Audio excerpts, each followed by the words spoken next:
안녕하세요. 건강 365 아나운서 최인경입니다. 갱년기 증상, 갱년기 우울병, 갱년기 장애. 갱년기와 관련해서 지적이 되는 부분들이 많습니다. 여성, 남성 누구에게나 중년에서 노년기로 가는 시기는 있고요. 조금씩 차이는 있지만 호르몬의 변화가 주는 여러 가지 증상으로 힘들어하는 분들도 있습니다. 내 몸과 마음의 변화에 대처하는 방법, 민감할 필요가 있지 않을까 싶은데요. 오늘은 특히 폐경기 여성들의 갱년기 증상과 치료에 대해서 알아보겠습니다. 건강 365 아이유의 셀러브리티 듣고 시작하겠습니다. KBS 라디오 건강 365 함께하고 계십니다. 중년 이후 여성 건강에 있어서 폐경기, 갱년기의 시기는 아주 중요합니다. 노년의 건강을 준비하고 관리하는 시기로 잘 살펴야 하지 않을까 싶은데요. 경희대 한의대 한방여성의학센터 황덕상 교수와 함께합니다. 교수님 안녕하세요. 네, 안녕하세요. 폐경기, 갱년기 같은 의미로 봐야 될까요? 네, 같은 뜻으로 많이 쓰이게 되고요. 폐경이라고 하는 것은 생리가 끝나는 그런 시기를 얘기를 하는 그런 생물학적인 어떤 의미를 갖는다면은 갱년기라고 하면은 어떤 이러한 폐경이 되는 그런 전후로의 어떤 시기인데 한자어로 보면은 고칠경 다시 갱의 해년이거든요. 결국은 인생을 다시 시작한다는 의미의 갱년기로도 쓸 수 있는 거고요. 또 영어로 보면 이제 클라이맥트릭이라고 해서 그리스어의 이제 사다리라고 하는 우리 클라이막스라고 하는 그런 용어들을 보는 절정기, 전환기 단어와도 비슷하게 쓰이는 거거든요. 결국 우리 폐경이라고 하는 것은 우리 인생의 절정기, 전환기의 의미를 가지고 있어서 여성의 나이가 40대, 50대 들어들면 월경이 없어지고 여성 호르몬이 저하되면서 여러 가지 신체적인, 정신적인 변화들이 오는 시기들을 이런 갱년기, 폐경기라고 합니다. 그런 만큼 그런 시기에 몸과 마음의 변화가 있는 건 어쩌면 당연한 일이라고 봐야 되겠네요. 그렇죠. 기본적으로 우리 몸에서 몸과 마음을 분리해서 얘기를 할 수가 없지만 특히 이 폐경이라고 하는 시기들은 우리 여성의 몸에 있어서 가장 큰 변화들이 오게 되는데 그게 바로 이제 난소의 기능들이 이제 거의 떨어져서 난소 기능이 저하되는 것입니다. 결국 우리가 폐경을 얘기할 때 단순하게 이제 생리가 끊어지는 자궁 쪽의 변화만 얘기를 하지만 실제로 진단 검사나 이런 뼈를 타지면은 난소의 기능이 저하되는 것을 볼 수가 있게 되고 그것에 따라서 생리가 더 이상 안 하게 되는 그런 상태가 되는데 이런 시기에는 단순히 이제 신체적인 그런 증상들뿐 아니라 여성의 어떤 여성성을 잃어버리는 그런 감정적인 변화 또는 다른 우울하거나 다른 정신적인 여러 가지 부분에서 변화가 오는 시기일 수 있습니다. 그러니까 호르몬의 변화가 기능적으로는 물론 마음에도 영향을 주는 건가요? 그렇죠. 우리 몸이 전체적으로 모든 기능이 호르몬의 영향을 받지만 우리가 가장 유명한 호르몬 중에 행복 호르몬이라고 하는 이제 세로토닌이라고 하는 것들도 보면 이 세로토닌이 부족하면 우울증이 생기는 것처럼 여성 호르몬의 부족, 우리가 에스트로겐이나 프로게스테론 이런 호르몬이 부족해지면 결국 우리 몸의 여성성도 잊어버리게 되고 또는 이러한 것들이 나오는 부분에서 수면과 관련되는 멜라토닌 호르몬이라든지 또는 스트레스 관련 호르몬 또는 당을 조절할 수 있는 인슐린 같은 호르몬들도 많이 나오는데 그런 것들의 균형이 깨져버리기 때문에 우리 몸에도 변화가 생기고 육체적으로도 당뇨가 갑자기 생긴다든지 혈압이 조절이 안 된다든지 어떤 관절 쪽으로도 통증이 온다든지 여러 가지 이런 변화들이 오게 되는데요. 대표적인 예가 화병이라고 볼 수 있죠. 보통 화병이 여성의 질환이고 40에서 50대 여성에게 많이 나타나는데 물론 이제 어떤 화병이라고 하는 질환의 특성이 있지만 특히 이러한 폐경이 되는 호르몬 변화가 있는 시기에 급격하게 더 폭발하고 나타나는 그런 특성들이 다 호르몬과 관련돼서 마음의 변화들을 더 유발한다고 볼 수 있습니다. 그런 만성질환의 위험과 함께 이제 골다공증과 같은 뼈 건강에도 문제가 될 수 있다는 생각도 해야 될 것 같은데요. 근데 사실 특징적인 증상이 없어서 더 문제이지 않을까 싶어요. 그렇죠. 이제 특히 이제 골다공증이 증상이 따로 나타나는 게 아닙니다. 골다공증이 있으면은 통증이 있을 것 같지만 사실 이제 척추 주변에 통증, 아픈 증상이 나타날 수도 있지만 그 정도는 이제 누구나 다 허리가 좀 어느 정도 아플 수 있기 때문에 그냥 나이가 들면서 이제 골다공증이 있는 걸 거를 모르다가 그냥 갑자기 뭐 살짝 부딪히거나 살짝 넘어졌는데도 이가 뼈가 부러지는 상황이 돼서야 골다공증을 발견하게 되시는 경우들이 많이 있거든요. 결국 이제 우리가 뼈라는 것은 계속 이제 만들어지고 분해되고 하는 과정들을 갖고 있다가 이 갱년기 폐경이 되고 나서 골다공증의 위험성들이 보통 뭐 1점에서 한 1.5배 정도 더 이제 늘어나게 되고 그러한 여러 가지 증상들이 5년에서 10년 이내로 폐경 이후에 5년에서 10년 이후로 뼈가 급격하게 약해지는 그런 특성들을 볼 수 있기 때문에 폐경이 된다고 할 때 물론 여러 가지 건강검진도 해야 되지만 골다공증 검사도 꼭 같이 하시는 것이 좋습니다.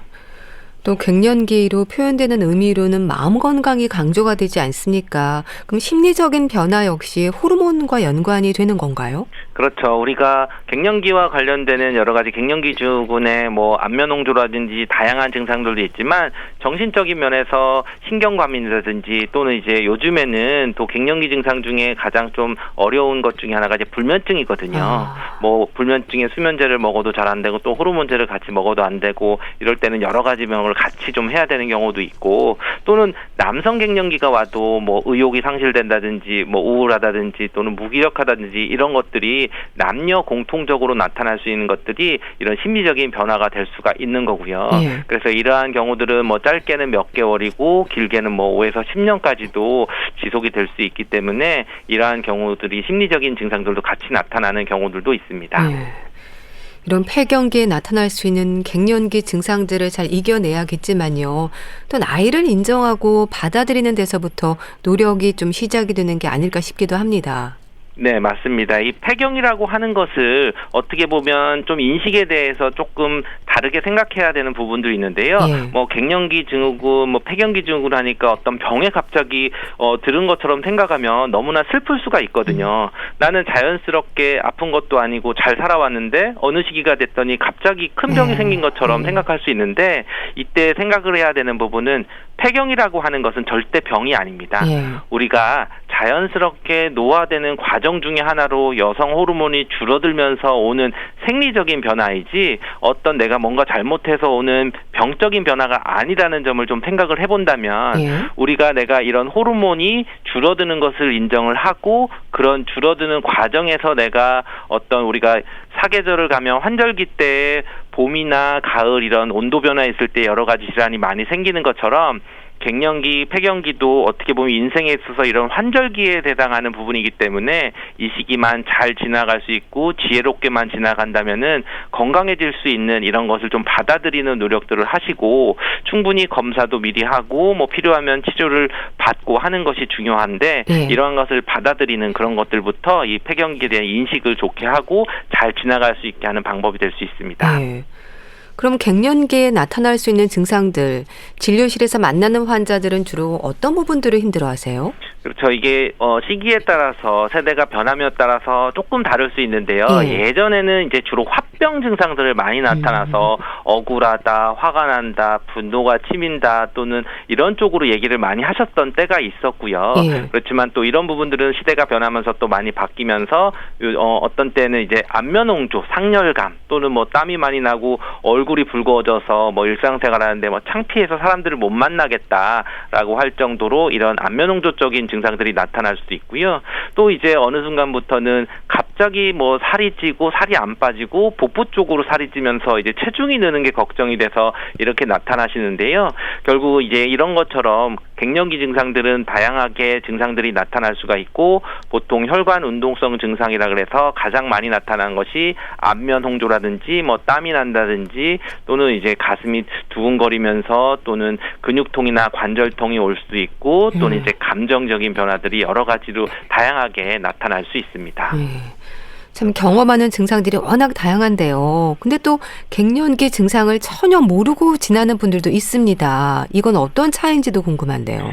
네, 갱년기라고 하는 이제 폐경이라고 하는 증상들을 많이 느끼는 분들은 뭐 한 50% 정도는 느끼고 그 중에 반 정도는 좀 치료가 필요해야 되는 거고 그 중에 반 정도는 또 굉장히 즉각적인 그런 호르몬 요법을 한다든지 치료를 해야 되는 분들이 계시다고 얘기를 하는데요. 결국은 이러한 여성 호르몬이 줄어드는 시기들이 병은 아니기 때문에 그 여성 호르몬이 줄어드는 시기에 내가 그것을 잘 적응을 하고 견딜 수 있는 몸 상태인지 아닌지에 따라서 이런 갱년기 증상들이 많이 나타난다고 볼 수 있습니다. 예. 그래서 뭐 한의학에서도 어떻게 보면 갱년기 증상들을 음허화동이라 그래서 음허화동, 수분이 좀 말아붙고 우리 몸에서 체액이 좀 줄어들기 때문에 그런 걸로 거꾸로 이런 갱년기 증상들이 나타난다고 봐서 어떤 몸의 신체적인 건강의 밸런스가 깨졌을 때 이런 갱년기 증상들을 더 심하게 나타나시는 분들이 있습니다. 예.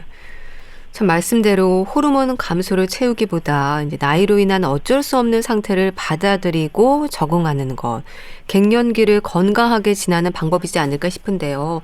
그러니까 갱년기 증후군, 폐경기 증후군에 대한 이해가 좀 필요한 거겠죠. 네, 우리가 뭐 갱년기 증후군 그러면은 초기에는 주로 이제 안면홍조나 뭐 피로 우울 또는 근육통도 또 많이 호소를 하시고 또 중기는 뭐 이제 피부 주름이라든지 또는 비뇨생식기적으로 뭐 질이 건조하다든지 뭐 질염이 생긴다든지 뭐 방광염, 요실금 그런 증상들이 생기고 또 이제 좀 더 진행이 되면은 뭐 고혈압이라든지 골다공증, 고지혈증 증상들 이러한 증상들이 다 나타나는데요. 바로 요 시기 폐경기가 되면은 이러한 증상들이나 질환들의 위험성이 올라간다는 것을 이해를 하고 이때 되면은 이러한 질환들이 나타났을 때에는 단순히 그냥 지켜보거나 지나가는 것보다는 적극적으로 치료를 하고 검사를 하는 것들이 중요할 수 있습니다. 그리고 또 이럴 때 환자분들에게 가장 좀 강조하는 것이 다른 것은 다 치료가 되고 진단을 할 수 있는데 근육량이 빠지는 분들은 어떻게 보면 이러한 것들이 좀 치료하는 방법들이 잘 효과가 적을 수 있기 때문에 꼭 노력하셔야 되는 것은 근육을 좀 유지를 할 수 있는 그런 근력 운동들을 또 같이 이 시기에는 굉장히 강조하는 편입니다. 예. 그럼 동의보감 속에도 이런 폐경기 증후군에 대한 내용이 담겨 있을까요? 그렇죠. 우리가 폐경기 증후군이 뭐 현대 용어라서 어떻게 보면은 동의보감에 있을까도 싶지만 동의보감에도 분명히 이제 여성 생리에 대해서 서술된 부분이 있는데요. 그 중에서 여성이 이제 나이 7살 단위로 이제 변화가 된다고 하는데 49살이 되면은 인맥이 허하고 태축맥이 쇠해서 월경도 없고 몸이 약해지고 아이를 낳지 못한다고 표현되어 있는데 바로 이 부분이 이제 49세에 폐경이 되는 생리적인 자연현상을 설명을 하고 있고요. 그건 지금도 이제 49세에서 50세가 폐경이 되는 거로 똑같이 인식을 하고 있는 건데 여기에서 이제 조금 다른 것은 이 폐경이라고 하는 것을 자연스러운 생리적인 환경으로 봤기 때문에 우리가 이제 경폐라고 하는 그런 동의보감에 나오는 생리가 폐한다는 것은 이제 무월경에 해당하는 병에 대한 내용이고 오히려 이런 갱년기 폐경기 증후군에 대해서는 노화를 예방하고 불로장생할 수 있는 그런 여러 가지 처방이나 양생법에 해당하는 그런 부분에 나오기 때문에 결국 이제 한의학적인 것은 생리가 없어진 것을 치료를 하는 것보다는 건강하고 오래 살 수 있는 그런 목적으로 치료를 하는 부분이 좀 더 포인트가 맞다고 볼 수 있습니다. 그러니까 폐경기 증후군의 치료는 말하자면 항노화 치료인 거죠? 그렇죠. 물론 항노화가 호르몬적인 부분이 아니라 우리 한의학의 장점 중에 하나는 우리 몸에 뭔가 부족해진 것을 채우는 그런 보법이 있는 거거든요. 결국 이제 폐경기 증후군의 여러 가지 증상들을 보면은 뭔가 열도 있고 또는 뭐 건조해지고 하는 걸 보면은 음기가 부족하고 허열이 좀 뜨는 그런 것들이 나타나거나 이런 것들을 보충시켜주는 그런 허증을 좀 채워주는 수분을 채워주는 그런 개념들을 보게 되는 거죠. 그래서 우리가 만성질환이나 또는 뭐 감기가 뭐 재발을 한다든지 어떻게 보면 치료를 했는데 또다시 좀 지속적으로 나타나거나 뭐 코로나를 완쾌됐는데 뭐 후유증이 있거나 이런 것들이 보면은 우리 몸에 기혈이나 수분이 부족한 상태가 되는 경우들이 많은데 결국 우리 갱년기 폐경도 자연스러운 늙어가는 과정 속에서 노화가 되는 과정 속에서 수분이 마르고 피가 부족해지는 그런 것들 때문에 여러 가지 이런 증상들이 나타나는 것을 보고 그런 부분들에서 소통을 시키거나 보충을 시키거나 이런 균형들을 회복을 하는 것이 이 우리 몸의 인체적인 물과 불의 균형 상태를 바로잡는 것이 이런 갱년기 치료 방법으로 볼 수 있습니다. 참 고령 사회를 사는 지금 100세 시대이지 않습니까? 건강하게 오래 살기 위한 노력, 중년 이후 여성 건강에서 살펴야 하는 부분들에 있어서 가족들의 배려도 필요하지 않을까 싶은데 어떨까요? 네, 맞습니다. 이 폐경기 증상, 갱년기 증상이 육체적인 부분도 있지만 심리적인 부분이 굉장히 중요하거든요. 네. 그래서 갱년기 시기가 되는 여성뿐만 아니라 남성들에게 공통적으로 떠오르는 단어가 사실 상실감입니다. 남성의 어떤 성적 정체성이라든지 또는 뭐 여성의 성적 정체성 또는 뭐 인생을 돌아보게 하는 마음, 또 자녀들은 다 크고 뭐 독립을 하거나 출가를 하거나 또는 뭐 직업이나 이런 것들이 뭐 결여되거나 하면서 자신감이 결여되고 우울감을 볼 수가 있는 거거든요. 예. 근데 결국은 이런 것들을 주위 사람들이나 주위 가족들과 얘기를 나누면서 인정을 받게 되는 거, 인정을 받고 싶어하는 욕구들이 가장 이런 시기를 잘 지나갈 수 있는 그런 핵심이 될 수가 있기 때문에 어떤 신체적인 증상들뿐만 아니라 어떤 감정적인 변화에서는 우리가 갱년기라고 하는 가족 모두 같이 함께하고 도와주고 이해를 해주는, 그리고 그동안 잘했다는 인정을 해주는 것들이 있을 때 갱년기 이후의 삶에 있어서 더 자신감 있게 건강하게 살 수가 있습니다. 예. 자, 그럼 폐경기의 시작은 언제부터로 봐야 될까요?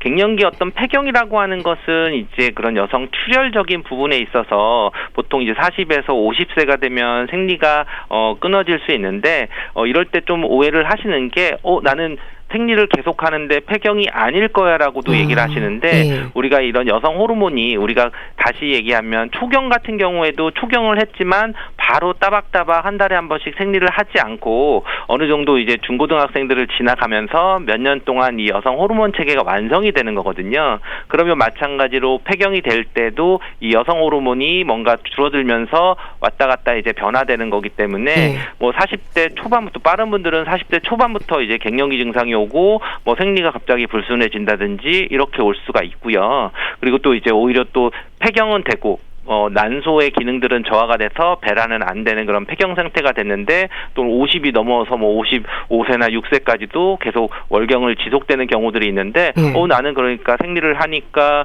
뭐 폐경이 아니다, 이게 아니라 어떤 난소 관점에서 폐경은 맞지만 이 생리 주기가 좀 지속적으로 나타나는 분들이 있는데요. 이런 것을 이해를 하시고, 근데 특히 여기서 주의해야 될 거는 폐경이라는 게 진단이 받았는데 갑자기 출혈이 많이 나오는 그런 분들이 있습니다. 이럴 때는 혹시라도 이제 폐경 이후에 자궁이나 난소에 암인 경우가 있을 수 있기 때문에 이럴 때는 꼭 진단을 받고 어떤 다른 병적인 그런 병변 때문에 생기는 출혈은 아닐지 그냥 단순히 폐경이니까 괜찮아라고 하지 마시는 것이 굉장히 중요합니다. 일단은 폐경 전부터 여성이 느끼는 몸의 변화가 조금씩은 있는 거네요.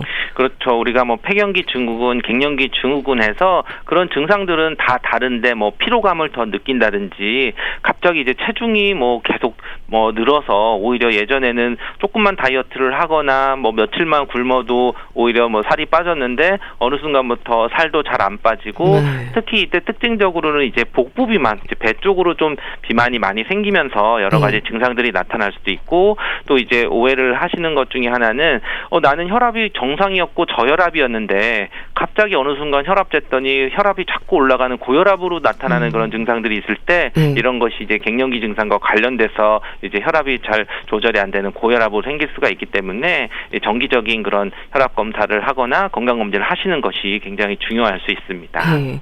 근데 또 그렇게 증상도 너무 다양해서 오히려 다른 질환의 신호임에도 갱년기 증상으로 짐작해버리는 경우도 많지 않을까요? 그렇죠. 이제 대표적인 게 안면 홍조가 나타나서 얼굴이 발갛게 이제 달아오르고 그러면서 이제 땀도 많이 나면서 이제 두통이 심하게 오시는 분들이 있는데요. 이런 분들이 오히려 저희도 진료실에서 만났을 때 혈압을 재면은 굉장히 고혈압으로 나타나시는 분들이 있는데 본인이 이제 젊을 때에는 저혈압이고 저혈압일 때에도 뭐 두통은 뭐 긴장성으로 해서 편두통이 있었던 것을 생각을 해서 오히려 이제 고혈압인 상태를 인식을 못해서 그냥 갱년기 치료를 받으러 오시는 분들이 있습니다. 이럴 때는 혈압을 측정을 하고 만약에 문제가 있거나 하면은 다시 이제 검사를 하거나 혈압 치료를 권해드리면은 오히려 혈압약을 복용하면서 혈압이 잘 조절이 되면 그런 갱년기 증상으로 알았던 그런 뭐 두통이라든지 뭐 안면홍조나 이런 것들이 완화되는 그런 분들도 있을 수 있고요. 또는 이제 얼굴 자체 뭐 이제 피부염이라고 해서 뭐 주사비나 주사처럼 어떤 혈관 장애가 있거나 혈관염이 있거나 하는 그런 장상들을 또 안면홍조나 갱년기들 때문에 이게 나타날 수도 있는 거라서 그런 것들도 이제 구별해서 치료를 받으셔야 될 수 있습니다. 예. 근데 이렇게 신체적으로 느껴지는 증상들이 이렇게 광범위하게 다양한 것도 호르몬 변화에 따른 차이인 건가요? 기본적으로 이제 여성 호르몬이 작용하는 것이 단순히 여성 호르몬의 뭐 자궁이나 난소에만 작용하는 게 아니라 우리 시상하부 내하수체에는 다 비슷하게 이런 자극하는 호르몬, 스트레스 호르몬 또는 전신적인 근육 통증을 조관하는 호르몬들, 긴장 호르몬들 여러 가지들이 다 있기 때문에 한쪽에서 많이 분비를 하고 많이 쓰면은 다른 쪽이 좀 깨질 수가 있어서 균형들이 항상 깨질 수가 있어서 전신적인 증상들을 많이 유발할 수가 있습니다. 근데 또 평생을 생리가 불규칙했던 여성들에게는 갱년기 증상도 수월하다는 말도 하고요. 오히려 매달 빠짐없이 규칙적으로 주기에 따라 생리를 이어간 분들이 오히려 갱년기에 고생한다는 말을 합니다. 어떨까요? 맞는 얘기인가요? 네, 물론 이제 그런 우리가 폐경이 좀 빨리 오는 경우들의 위험 인자들 중에서 미경산부 이제 출산을 경험이 없으면은 폐경이 빨리 온다는 얘기들도 있습니다. 결국 우리가 이제 폐경이라고 하는 것은 이제 난소 기준으로 좀 생각을 해볼 필요가 있는데 우리가 뭐 임신을 경험을 하고 이제 생활을 하면서 또는 이제 출산 경험이 많으면은 그 임신 출산 과정에서 난소는 오히려 이제 휴식을 취할 수 있는 거거든요.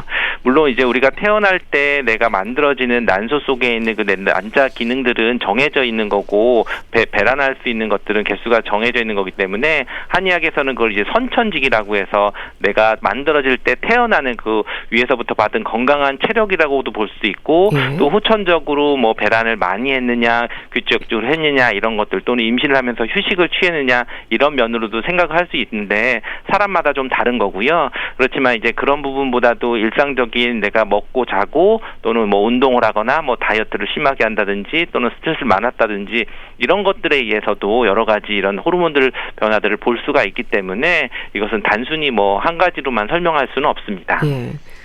참 갱년기 증상을 너무 심하게 오래 앓는 분들도 많은데요. 그럼 한의학에서의 치료라고 한다면 침치료가 우선 진행이 됩니까? 갱년기에서는 뭐 한약도 쓰고 약도 쓰고 여러 가지를 쓰는데 특히 이제 안면홍조의 침치료가 굉장히 효과적이고 안전하다는 방법들은 굉장히 여러 가지 뭐 해외 저널에도 많이 실리고 근거가 많이 있습니다. 그리고 이제 갱년기에 또 많이 나타나는 뭐 50견이 있는 것처럼 관절통이나 근육통들도 전침 치료를 병행하거나 또는 이제 뭐 약침 치료라고 해서 뭐 자하거나 뭐 황현해독탕 약침들을 해서 했을 때에도 안면홍조를 개선시키는 다양한 침치료 방법들이 있습니다. 처방되는 한약은 어떤 약재들이 들어가나요? 네, 한약들은 이 갱년기라고 하는 것이 단순히 호르몬적인 관점으로 본 게 아니라 증상에 따라서 변증을 통해서 보는데 크게 생각하면 위로 열이 오르는 열이 심한 상열감이 심한 안면홍조가 심하면은 급하게는 열을 꺼주는 청열시켜주는 뭐 예를 들면 황금이나 시오 같은 그런 약재들이 들어갈 수 있고요. 우리 몸에서 이제 수분이 너무 부족해서 음어 증상이 심해서 나타날 때는 채수분을 보충해줘야 되기 때문에 숙주향이나 맹문동이나 이러한 처방이 약재가 들어가는 처방이 쓸 수 있고 또 갱년기가 돼서 너무 진이 빠지고 기운이 빠진다고 하시는 분들도 많이 있거든요. 그럴 때는 오히려 인삼이나 황기 같은 보기시켜주는 약이 들어가기도 하고 또는 골다공증이 심하거나 체력이 떨어지거나 골 관절들이 좀 약하면은 녹용이나 녹각 같은 그런 한약재들 보하는 약재들이 들어가기도 합니다. 일상에서는 어떨까요? 체중 조절도 필요할 텐데요. 이제 갱년기 증상을 좀 완화하는 데 도움이 되는 차나 음식, 운동법도 있지 않을까요? 그렇죠. 이제 갱년기에 있어서 어떤 치료는 치료지만 일상적인 생활에서 가장 강조하는 것이 제가 이제 운동이고 근육량을 잘 유지를 하는 것이 굉장히 중요하다고 얘기를 하는데요. 그러면은 그렇다고 해서 우리 근육을 운동을 안 하다가 갑자기 근육을 늘리기 위해서 근력 운동만 하는 것이 중요한 건 아니고 제가 보기엔 이제 꾸준하게 운동을 이제 시작을 해야 되는 겁니다. 결국 이제 모든 운동, 뭐 유산소 운동은 유산소 운동 또는 이제 근력 운동은 근력 운동 모든 운동들이 다 사실은 다 근력들을 유지하는 그런 방법이 될 수 있기 때문에 매일매일 꾸준히 내가 통증이 없는 정도, 뭐 관절염이 있으면은 뭐 뛰지 못하면은 자전거를 탄다든지 또는 수영을 한다든지 이런 운동들을 통해서 하실 수가 있고요. 그리고 이제 음식에 있어서는 어떻게 보면 너무 이제 뭐 여성 호르몬적인 관념보다는 근육량을 늘릴 수 있는 단백질도 좀 먹고 여러 가지 균형 잡힌 그런 식사를 하는 것이 오히려 갱년기를 잘 지낼 수 있는 그런 방법이 될 수 있습니다. 네, 말씀 잘 들었습니다. 경희대 한의대 한방여성의학센터 황덕상 교수와 함께했는데요. 감사합니다. 감사합니다. KBS 라디오 건강 365 함께하고 계신데요. 베베 와이넌스의 Love Thing 듣고 다시 오겠습니다.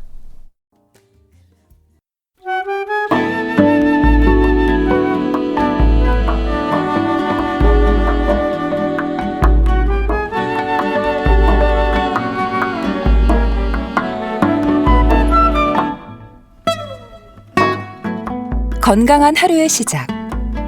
KBS 라디오 건강 365 최윤경 아나운서의 진행입니다.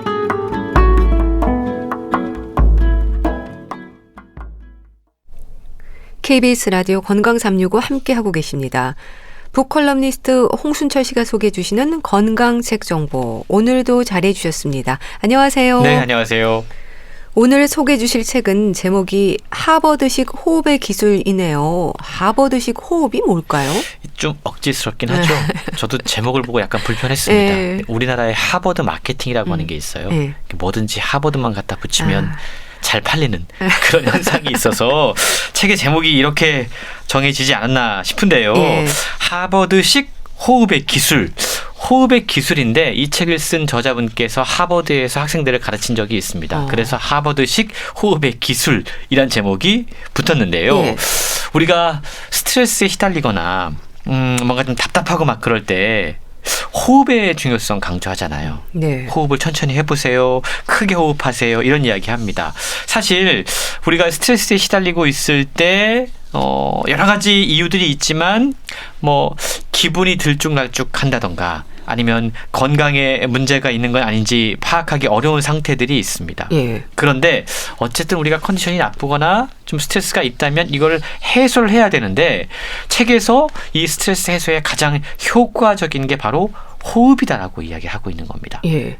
호흡법만 소개하고 있는 게 아니라 이 컨디션을 최상으로 끌어올릴 수 있는 100가지 우리의 일상의 행동의 습관까지 책은 함께 이야기를 하고 있는데요. 예. 모두 정말 우리 일상생활에서 바로 실천할 수 있는 그리고 꾸준히 하기 쉬운 방법들이 소개가 되고 있습니다. 그냥 앉아서 혹은 어디 길을 가다가 비용이나 시간이나 큰 각오 없이도 할 수 있는 방법들이 소개가 되고 있는데 저자는 이렇게 이야기를 해요. 스트레스를 해소하기 위한 행동을 시도하기가 어렵거나 이게 망설여지면 오히려 이게 스트레스가 된다. 그래서 아주 간단하고 단순하지만 사람들의 생리적인 어떤 메커니즘에 맞춘 스트레스 관리법 그리고 호흡법이 필요하다라고 이야기하면서 책을 통해 그 방법을 자신이 소개하겠다라고 자신 있게 이야기하고 있는 겁니다. 예. 이게 스트레스와 관련해서 하버드 연구진이 발표한 내용인 건가요? 그렇습니다. 저자가 하버드 대학에서 강의를 하고 또 연구진과 함께 고안을 해서 소개한 방법인데요. 예. 스트레스와 호흡 간의 관계 같은 것들 그리고 저자가 약 5만 명의 임상 실험을 통해서 밝혀진 호흡의 이로운 점들이 책을 통해 이야기가 되고 있는 겁니다. 예. 저자는 의식적인 호흡과 행동 변화를 통해서 습관을 바꿀 수 있고 습관을 바꾸면 몸이 달라지고 몸이 달라지면 마음 상태도 변한다라고 이야기를 하고 있는데요. 책의 저자인 네고로 히데유키 일본 분이세요. 예. 도쿄대학교 내과학 박사 출신의 내과 전문인데 하버드 대학교 의학부 교수를 역임했습니다.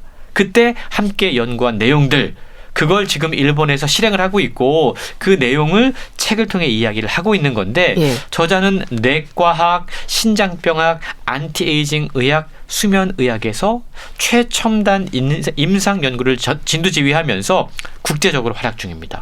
우리나라에 소개된 책도 이 책 외에도 한 대여섯 권이 이미 출간이 돼 있는데요. 예. 저자는 이번 책을 통해서 특별히 호흡을 강조하고 있어요. 숨만 잘 쉬어도 아프지 않은 몸을 얻을 수 있다라고 하면서 호흡법을 통해서 자율신경을 조절하고 스트레스 없이 건강한 몸과 마음을 유지할 수 있는 방법을 알려주고 있습니다. 예. 그 원리를 의학적으로 설명을 하자면 우리가 스트레스에 직면하면 시상하부가 일종의 명령을 내리죠. 예. 그래서 자율신경계의 교감신경이 활성화됩니다. 그리고 뇌분비계에서는 이 스트레스 호르몬이라고 하는 코르티솔이 분비가 되면서 몸이 자연스럽게 반응하게 돼요. 스트레스 반응은 사람마다 다르지만 신체를 구조적으로 살펴보면 일종의 자극에 대해서 자율신경과 호르몬이 반응한 결과다라고 볼 수 있는 건데 네. 이런 관점에서 보면 호흡을 통해서 이 자율신경과 호르몬의 반응을 조절할 수 있다라는 것이죠. 일단 이 스트레스 반응이라는 게 참 신기하기도 하네요. 그렇습니다. 우리가 자율신경계 그러면 보통 무의식적으로 반응한다. 예. 라고 알고 있습니다. 그리고 스트레스 반응 역시 거의 반자동적으로 일어나게 됩니다. 이건 우리의 의지나 정신력만으로는 억제하지 못하는 특징이 있습니다. 예. 그런데 이 책에서는 이 무의식에 의존하는 자율신경을 조절할 수 있는 단 한 가지 유일한 방법이 있다. 그것이 바로 호흡이다라고 설명하고 있는 겁니다. 우선 이 스트레스와 호흡 간의 관계를 이해할 필요가 있는데요. 예. 정신적인 스트레스든 육체적인 스트레스든 일단 스트레스를 받으면 교감신경이 높아지고요. 말초 모세혈관이 수축하고 근육도 딱딱해집니다. 예. 이게 어떤 의미냐면 예. 우리 몸 안에 호흡을 담당하는 근육이 있어요. 호흡근입니다. 아. 스트레스를 받으면 당연히 이 호흡근도 수축하고 굳어지는 거죠. 그렇죠. 그럼 어떻게 될까요? 호흡이 가빠집니다. 아. 숨 쉬는 것이 어려워집니다. 그렇겠네요. 그래서 책이 제시하는 방법은 호흡근, 더 구체적으로 견갑골과 횡격막을 이루고 있는 이 근육을 풀어줘야 된다. 그리고 잘못된 호흡을 바로잡아서 건강한 몸과 마음을 만들 수 있다. 이것이 바로 호흡의 기술이다라고 설명을 하고 있는데요. 예. 우리 심장은 자체 근육이 있습니다. 그래서 피를 내뿜기도 하고 들여오기도 합니다. 근데 호흡을 담당하는 폐는 근육이 없어요. 예. 결국 호흡근, 이 횡격막이 제 역할을 해야 된다는 거죠. 예. 그런데 저자가 지적하는 왜 지금 호흡에 문제가 생겼는가? 많은 현대인들이 생활 습관의 변화 때문에 횡격막을 제대로 쓰지 못하는 분들이 많다고 그럽니다. 그리고 횡격막이 제 기능을 발휘하지 못하는 사람들도 예. 제법 최근 많이 늘었다고 그래요. 이걸 우리가 어떻게 분석해 볼 수 있냐면 예. 숨을 쉴 때 가만 보면 어깨를 들썩이는 사람들이 있습니다. 호흡이 힘들어서 그러는 거거든요. 아. 이게 바로 횡격막을 제대로 사용하지 못하는 사람들이다. 예. 그래서 앉아서 이야기를 할 때나 호흡을 할 때 어깨를 들썩거리는 사람들을 보면 호흡이 제대로 안 되는 사람들이에요. 이런 분들에게 호흡에 문제가 있는 거기 때문에 이런 분들은 횡격막을 통해서 호흡근을 좀 풀어주고 예. 제대로 호흡할 수 있는 방법을 알려줘야 된다라고 책은 이야기하고 있는데요.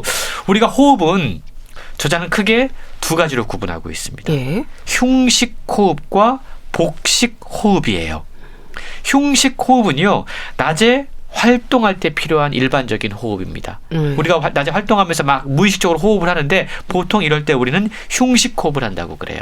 그리고 복식 호흡, 얘기 들어보셨잖아요. 예. 배를 이용하는 호흡이라고 이야기하는데 이 복식 호흡이 휴식과 재생을 돕는 아주 중요한 호흡이고요. 예. 복식 호흡을 할 때 필요한 게 바로 횡격막, 호흡근을 제대로 활용할 줄 아는 호흡인데 이게 지금 안 되고 있기 때문에 스트레스가 풀리지 않고 있고 우리가 만성 피로 증후군에 시달리고 있다라고 지적하고 있는 겁니다. 예. 그러니까 모든 운동의 기본도 그렇고 일상에서도 복식 호흡이 중요한 이유를 알 것 같은데요. 그러면 내가 흉식 호흡으로 가슴으로 호흡하는지 복식 호흡을 하는지는 구체적으로 어떻게 확인할 수 있을까요? 예, 책에 보면 아주 간단한 확인 방법 테스트가 있습니다. 예. 이 횡격막이 호흡근이 잘 작동하는지를 간단한 방법으로 확인할 수가 있는데요. 한번 들으면서 한번 해보시죠. 네. 늑골 아래, 갈비뼈 아래에 이 양손, 엄지를 제외한 네 손가락을 꾹 힘을 줘서 붙입니다. 예. 그리고 코로 숨을 내쉬어 보세요. 배에 공기를 넣는 이미지를 떠올리면서 코로 천천히 숨을 마셔 보십시오. 그리고 반대로 코로 천천히 숨을 한번 내쉬어 보십시오. 예. 이런 어떤 호흡을 할 때 지금 이 손을 이렇게 힘을 주고 그 밑에 두셨잖아요. 예. 손이 밀려나가고 들어오고 그러니까 손이 숨을 마실 때 밀려나가고 예. 내쉴 때 안으로 들어오면 횡격막이 제대로 기능을 하는 겁니다. 근데 이렇게 호흡을 하는데 가만히 있어요. 손이 안 움직여요. 네. 그러면 지금 내가 호흡근을 활용하지 못하는 호흡을 하고 있는 겁니다. 그렇군요. 흉식 호흡을 하고 있는 겁니다. 예. 그래서 이런 방식으로 횡격막의 기능을 일단 이해를 해야 되고요. 일단 횡격막의 호흡근의 기능을 확인하고 난 뒤에는 책에 소개된 호흡법의 도움을 받으면서 여러 가지 상황에 대처하는 호흡법을 통해서 우리의 건강을 챙길 수 있다는 거죠. 예. 그러니까 이 책에서 이야기하는 호흡법은 모두 횡격막을 사용할 수 있는 호흡법입니다. 이런 식으로 해야 된다는 건데요. 책에 보면 언제 어디서나 할 수 있는 기본 호흡법, 그리고 교감신경의 폭주를 막아주는 448 호흡법, 예. 긴급한 상황에 효과적인 555 호흡법, 단점 많은 구강 호흡을 바꿔주는 한쪽 코 호흡법, 예. 또 기분을 활기차게 해주는 11 호흡법, 디톡스에 효과적인 림프 호흡법, 숙면에 빠지는 10, 20 호흡법, 예. 그리고 의료 현장에서 자주 활용되는 마음 챙김 호흡법, 다양한 호흡법들이 소개가 되고 있습니다. 예. 다양한 호흡법들을 말씀 주셨는데 그렇다면 책에 소개된 호흡의 기술들을 좀 자세히 알려주세요. 예, 일단 좀 긴급한 상황에서 예. 쓸 수 있는 효과적인 555 호흡법이라는 게 있습니다. 이건 뭐냐 하면 예. 단순해요. 5초간 숨을 들이마시고 5초간 숨을 멈추고 5초간 숨을 내쉬는 행위입니다. 아, 이게 중요한 이유는 우리가 스트레스를 받으면 뇌의 시상하부가 반응하고 불안과 공포를 일으키는 교감신경이 빠르게 활성화됩니다. 예. 이건 제가 여러 번 지금 반복해서 말씀을 드리고 있어요. 네. 이때 숨을 5초간 들이마시고 5초간 숨을 멈추고 5초간 숨을 내쉬는 호흡법을 통해서 부교감신경을 깨울 수가 있습니다. 예. 교감신경과 반대되는 개념이라고 보시면 되는데, 교감신경이 활성화되면 이때 부교감신경을 깨워서 그걸 누그러뜨릴 수 있다는 겁니다. 긴장과 분노를 유발하는 호르몬을 재빨리 가라앉힐 수 있다는 거죠. 예. 여기에서 555 호흡법에서 가장 중요한 게 예. 멈추는 거예요. 마시고 멈추고 5초 동안 내쉬는 겁니다. 그래서 과호흡을 방지를 해야 된다는 거죠. 예. 들이쉬고 내쉬고 이렇게 하면 이건 오히려 호흡이 가빠질 수 그렇겠네요. 있거든요. 호흡을 할 때 또 한 가지 중요한 것은 내가 지금 호흡하고 있다라는 걸 의식하는 것이라고 그래요. 예를 들어서 자신이 어떤 분노에 휩싸인 듯 하면 막 불끈하고 욱하기 전에 네. 일단 5부터 카운트다운을 하면서 호흡을 하는 거죠. 5, 예. 4, 3, 2 내쉬는 겁니다. 그것만으로도 뭔가 분노 감정을 조절하는데 상당히 도움이 된다고 그래요. 예. 이게 스트레스 호르몬인 코르티솔 분비를 억제하는 가장 현실적인 방법이라고 그럽니다. 분노의 감정은요, 신기하게도 내가 지금 화났어, 분노하고 있어, 이걸 인식하고 이 감정을 호흡을 통해 내뱉는 순간부터 어느 정도 가라앉을 수 있다고 그럽니다. 분노가 가라앉지 않아요. 그럴 네. 때도, 호흡을 했는데도. 네. 그럴 때 또 한 가지 좋은 방법이 있습니다. 그 장소를 벗어나는 겁니다. 아, 예. 이것 역시 상당히 도움이 된다고 그러는데요. 장소를 이동한 후에 마음을 진정시키는 호흡법을 다시 한번 해보면 분노의 힘은 꽤 수그러들 수 있다고 그럽니다. 우리가 호흡으로 가다듬는다는 말도 하잖아요. 그러니까 긴장되는 상황이나 중요한 일정을 앞두고 있을 때도 이런 호흡법의 도움을 받으면 좋을 것 같네요. 그렇습니다. 어떤 면접이나 인터뷰를 앞두고 있을 때 혹은 분노 감정이 생길 때 책에 소개된 호흡법들을 통해서 순간적이고 즉각적인 효과들을 우리는 찾아볼 수 있다는 건데요. 요즘 수면 장애 때문에 많은 분들이 참 고민하고 있습니다. 예. 근데 책에 보면 잠이 잘 오지 않을 때도 이 호흡을 통해서 어느 정도 효과를 볼 수 있다라고 소개가 되고 있는데요. 잠이 잘 오지 않는 이유 역시 우리의 교감신경이 깨어있기 때문이에요. 예. 그렇기 때문에 교감신경을 활성화시키지 않고 이걸 좀 끌 수 있어야 되는 거죠. 그리고 또 한 가지 우리가 잠을 빨리 못 드는 이유는 어느 순간부터 빨리 자야 되는데 맞아요. 빨리 자야 되는데 왜 이렇게 네. 잠이 안 오지? 이런 생각하면서 우리의 정신이 맑아져요. 그러니까 이럴 때 생각을 비우려고 노력하면서 478 호흡법을 하면 도움이 된다라고 소개가 되고 있는데 예. 사실 저는 책을 읽으면서 이걸 의식하다가 오히려 잠이 깨겠다라는 생각이 들기도 했거든요. 예. 그런데 이 방법에서 중요한 게 있더라고요. 일단 478 호흡법을 설명을 드리면 예. 혀를 윗니의 뒤쪽에 붙인 채 배를 부풀리면서 4초간 숨을 들이마십니다. 예.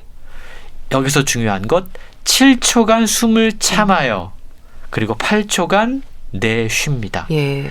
혀의 위치는 윗니 뒤쪽에 그대로 붙인 채 배를 집어넣으면서 숨을 내뱉는 이완 운동을 하고 있는 거죠. 이게 2015년에 미국 애리조나 대학교 앤드류 웨일 박사에 의해서 고안된 호흡법인데요. 예. 여기서 중요한 것, 숨을 참는 것, 그리고 들이마시는 시간보다 내쉬는 시간이 2배라는 거예요. 4, 7, 8. 들이마시는 그렇네요. 시간은 4초, 예. 내쉬는 시간이 8초.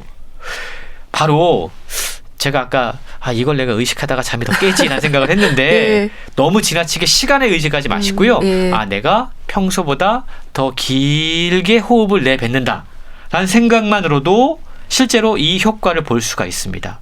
숨을 들이쉬는 것보다 더 많이 내쉬면 몸속의 산소 수치가 올라갑니다.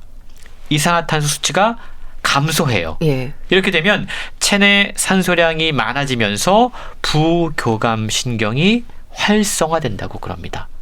교감신경은 꺼지는 거죠. 예. 그리고 세로토닌이라고 하는 신경 전달 물질 분비가 촉진된다고 그럽니다.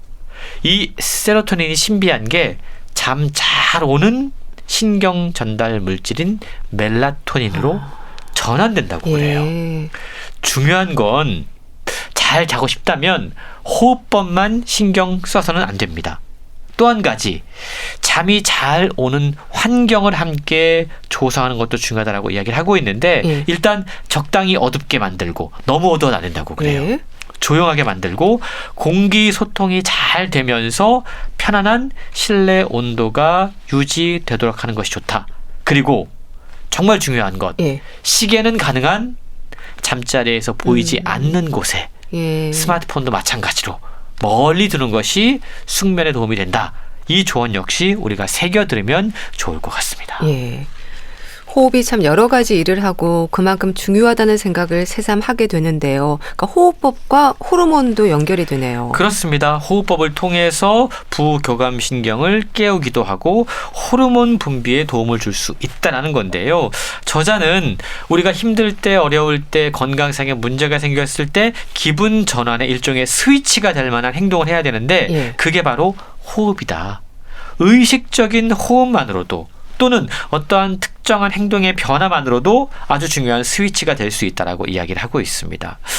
살다 보면 특히 최근처럼 여러 가지 불확실성 때문에 많은 스트레스를 받을 때 자기 자신도 모르게 감정에 휩쓸려 다니는 분들이 상당히 많이 있습니다. 예. 이런 분들에게 도움이 될 만한 일종의 스위치도 함께 소개를 하고 있는데요. 입꼬리를 올리는 표정을 한번 지어보십시오. 라고 추천하고 있습니다. 이걸 억지로 하라고 할 수 있습니다. 일단 손바닥으로 양쪽 입꼬리를 가볍게 누르고 예. 손바닥의 힘으로 살짝 한번 들어 올려보세요. 네. 자연스럽게 입꼬리가 올라갑니다. 그렇네요. 자, 이 행위를 하면 예. 내가 지금 웃는 표정이 되는 거죠. 예. 스마일리 표정이 되는 겁니다. 예. 신기한 건요.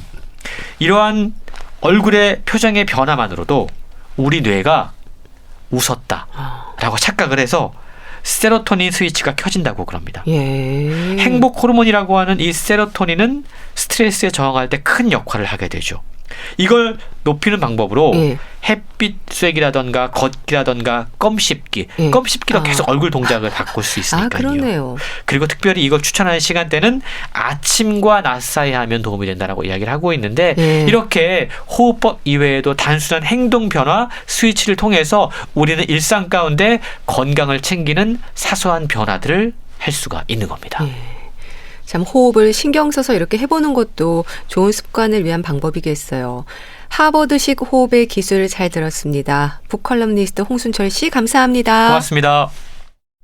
존박의 하이어 보내드리면서 인사드릴게요. 건강365 아나운서 최인경이었습니다. 고맙습니다.